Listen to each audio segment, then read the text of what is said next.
Like share subscribe कीजिए स्वाद अनुसार को और रेगुलर रेसिपी अपडेट के लिए बेल आइकन जरूर प्रेस करिए। हेलो, वेलकम टू स्वाद अनुसार। साउथ इंडियन खाना तो सबको बहुत पसंद है, पर साउथ इंडियन खाना बनाने में टाइम लगता है। इसलिए मैं आपके साथ आज शेयर करने वाली हूँ एक बहुत ही सिंपल और इजी रेसिपी जो झटपट बन जाती है, और वो है इंस्टेंट रवा इडली। इंस्टेंट रवा इडली बनाने के लिए हमें सबसे पहले चाहिए थोड़ा तेल। तेल गर्म होने पे हम डालेंगे इसमें थोड़ी सी हींग, 1 चम्मच राई, 2 कटी हुई बारीक हरी मिर्च। इसे अच्छे से चला देंगे और फिर हम डालेंगे इसमें कड़ी पत्ता, 1 चम्मच चना दाल, 1 चम्मच सफेद उड़द दाल। इसे अच्छे से चला लेंगे जब तक दाल लाल नहीं हो जाती। अब इसमें जाएगा 1 कप रवा। गैस की आंच आस्ते है। इसमें डालेंगे 1 चम्मच नमक और थोड़ी सी हल्दी। ये जो सूजी मैंने ली है ये थोड़ी मोटी सूजी है। अब इसे आस्ते आंच पे 7-8 मिनट तक भून लेंगे।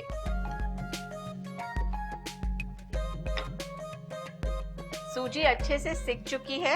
हम इसे अब एक बोल में निकालते हैं। गैस बंद करते हैं।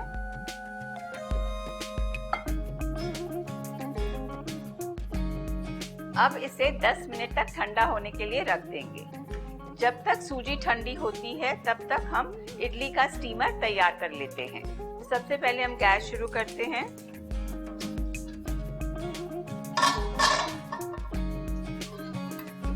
और इसमें डालेंगे पानी। पानी को बॉईल होने देंगे। अब ऑयल से इडली के सांचे को अच्छी तरह ग्रीस कर लेंगे।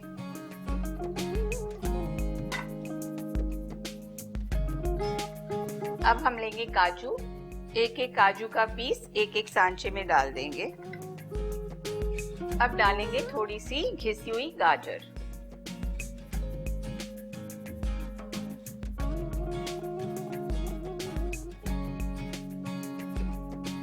थोड़ा सा कटा हुआ धनिया पत्ता।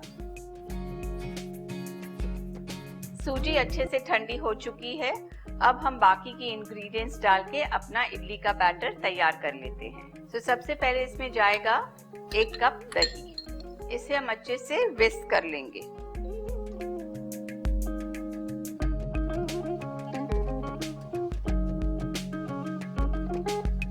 अब इसमें जाएंगे थोड़े से मटर, थोड़ी सी घिसी हुई गाजर, आधा कटा हुआ प्याज।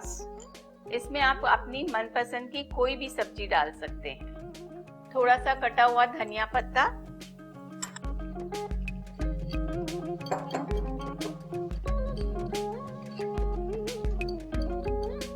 अब हम डालेंगे इसमें थोड़ा सा पानी।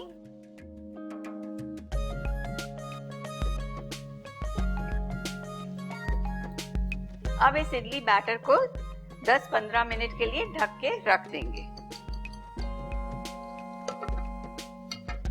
15 मिनट हो चुके हैं हमारे बैटर को। आप देख सकते हैं ये काफी गाढ़ा हो गया है। अगर आप चाहो तो इसमें हल्का सा पानी डाल सकते हो। लास्ट में डालेंगे बेकिंग पाउडर।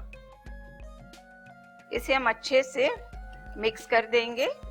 बेकिंग पाउडर डालने के बाद अब हम बिल्कुल भी नहीं रुकेंगे और इसे अच्छे से बीट करके इडली के सांचे में डाल देंगे। इसे पूरा ऊपर तक मत भरिए। इस पे हम थोड़ा हल्का सा लाल मिर्ची का पाउडर डाल देते हैं जो हमने एकदम दरदरी पीसी है। आप देख सकते हैं हमारी इडलियां बिना पके ही इतनी सुंदर लग रही हैं। पानी अच्छे से बॉईल हो गया है। अब हम इसे स्टीमर में रख देते हैं और 15 मिनट तक इसे पकने देंगे। हम देखते हैं हमारी इडली हुई है कि नहीं।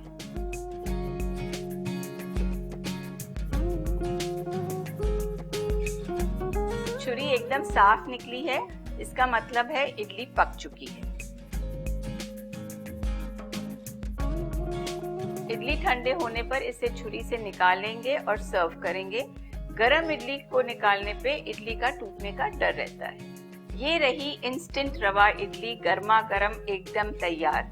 ये बहुत ही पौष्टिक है। आप इसे चटनी के साथ खा सकते हैं, नारियल की चटनी के साथ खाएं या टमाटर की लाल चटनी के साथ खाएं। इसे जरूर बनाइए और हमें लिख भेजिए कि आपकी रेसिपी कैसे बनी। Till next time, good bye.